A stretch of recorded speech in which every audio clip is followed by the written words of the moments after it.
Сакал да пренесе брашно во Грција, завршил во затвор како дилер на дрога. 11 месеци во грчки затвор поминал 38 годишен жител на Струмичко село под сомнеж дека е дилер на хероин.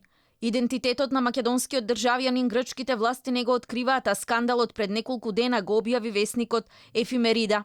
Голготата на струмичанецот почнува во јануари лани, кога грчката полиција го фаќа на див граничен премин, како нелегално ја поминува македонско-грчката граница, носејќи вреќа во која имало брашно. Нелегалното преминување на границата на мештаните од околните села близу границата и не е некаков тежок криминал, но полицијата го уапсила бидејќи брашното кој го носел во вреќата мислеле дека е хероин. Примероци од сомнителната супстанца биле испратени на вештачење во Атина, за да се утврди дали станува збор за дрога, кокаин, хероин или некоја друга, а македонецот завршил во притвор. Обвинителството во Грција поднело и обвинение против струмичанецот. На товар му ставиле дека е дилер на наркотици.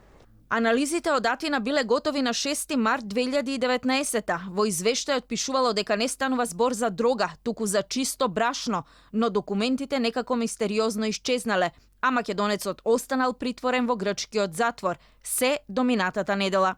Апелациониот суд во Солун ја прекинал постапката, обвинителството се правдало дека документот од вештачењето никој не го забележал.